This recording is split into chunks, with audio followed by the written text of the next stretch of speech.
यह गीत में दो भाई के बीच के कहानी बा। बड़ भाई छोट भाई के पढ़ा लिखा के अफसर बना देता रहे। जब वो कमाए खाए के लायक हो जाता रहे तो उनकर ब्याह शादी कर देता रहे। ब्याह शादी कैला के बाद जब उनकर पत्नी घर में आ जाता रही तो एक दिन कहते रहे कि भैया हमारे हिस्सा बखरा अलगा कर दो। सुन के बड़ भाई उनकर काठ हो जाता रहे। कहते रहे कि बबुआ एगो बात बा जौन तू जानत ना हुई।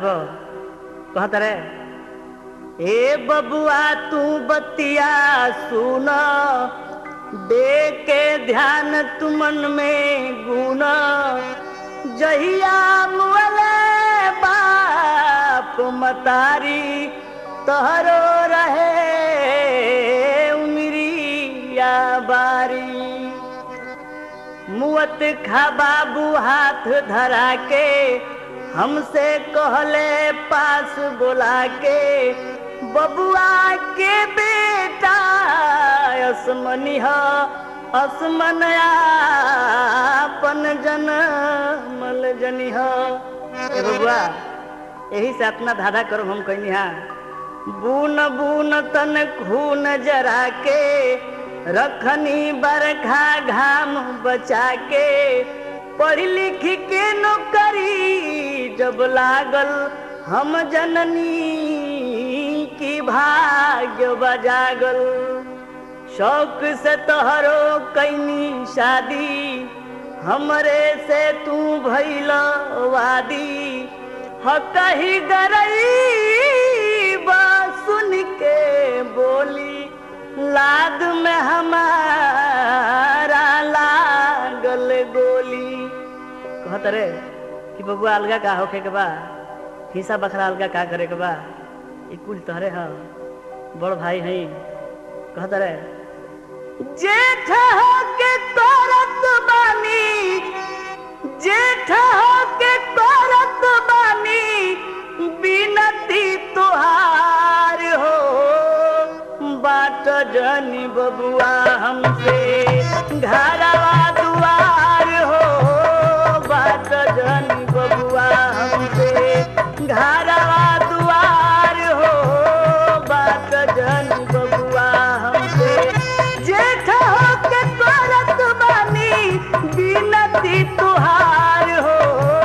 बाट जनी बबुआ हमसे घरवा दुआर हो। बाट जनी बबुआ हमसे।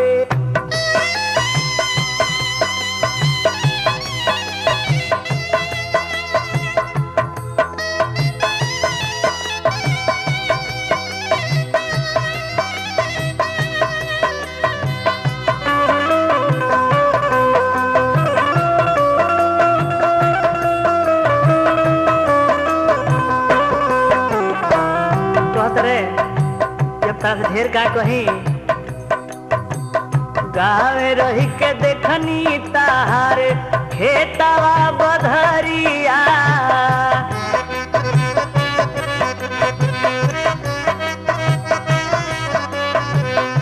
सझिया सबेर कैनी दुआरा गरुअरिया।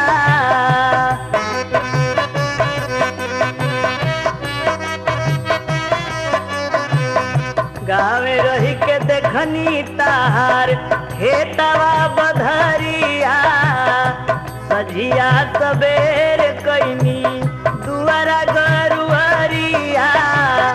जिंदगी बिताई दिहनी, जिंदगी बिताई दिहनी खेत की दरार हो। बात जनी बबुआ हमसे घरवा दुआर हो। बात जनी बबुआ हमसे घरवा दुआर हो। बात जनी बबुआ हमसे।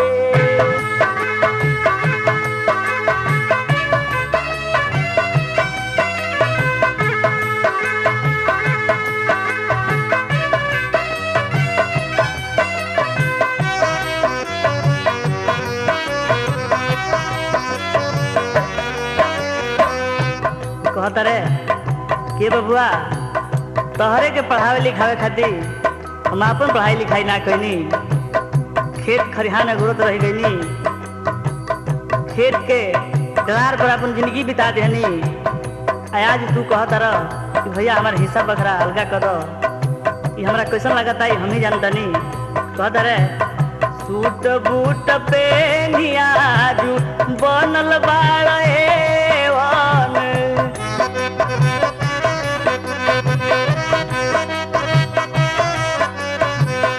हम पेननी धोती कुर्ता लाई लाई पेवन,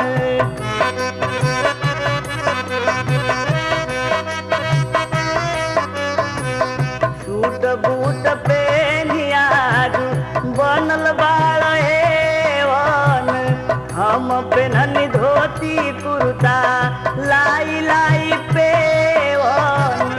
आसमान जनिहा बन के, आसमान जनिहा बन के बानी बनिहार हो, बात जन बबुआ हमसे घरवा दुआर हो, बात जन बबुआ हमसे घरवा दुआर हो, बात जन बबुआ हमसे।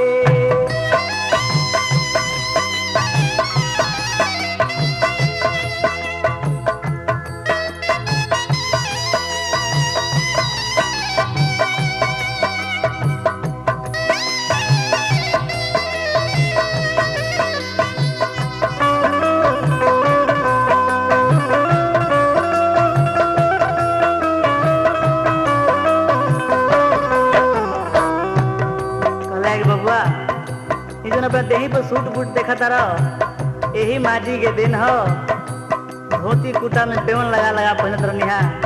तारा के इतना जो के देखा ही खाती, बाकी आज तार मन में आज इतना बदल गई बा कि कहत रहे कि भैया हमारे हिस्सा बखरा अलगा कर दो। कि काहे खाती जौन खेत खरिहान बा कहत तहरे नावे चढ़वा दी, कुल खाता खदियान तहरे नावे कर दी, बांट के का करबो, बटबो तो तारा घटे लागी, आधवा हमरा के देवे के पड़ी। ऐसे बढ़िया बा कि तू ही कुली हवे ख जनी ह कि हम भिखारी हई, यदि सफरी तो दूध बेरा के भोजन दे दियो। ऐसे हमरा अधिका का चाही। कहता रे भल ही हवे ख कुली खेत खरिहानवा,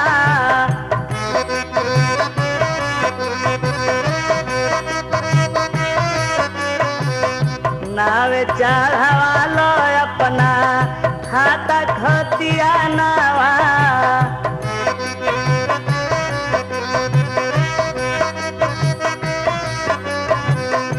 भल ही हवे कुली खेत खरिहानवा, नावे चढ़वा लो अपना खाता खतिया नावा।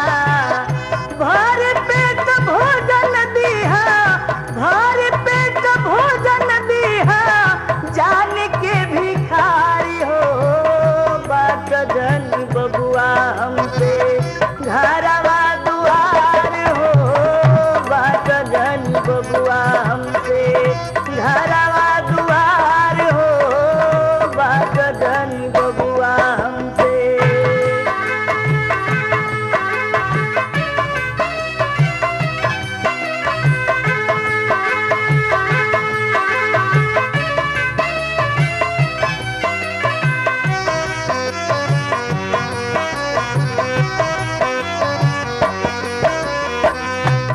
कहले कि बबुआ ये सब हमरा मंजूर बा, हम जौन जौन करनी है तन कुल ही मंजूर बा, फकीर हक हिस्सा अलगा बिलगा करे वाली बात ई मत करो, ई हमरा मंजूर नहीं लागत। कहते रहे कि आज तक फूट खानदान में केहू कैले नहीं है, ऐसा काम कह के कुल में दागी जन लगाओ। कहते रहे हक ही गरैब लैब फूलावा में धागी,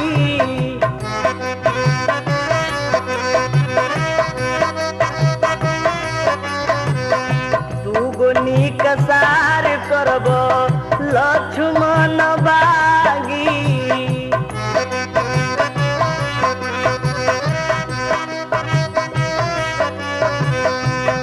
कहले कि रे छोटका यदि ऐसा काम करबे तो समाज का कहे। एगो भाई अपना दूसरा भाई से प्यार कर छोड़ दी, ऐसे भाई ऐसा काम मत कर।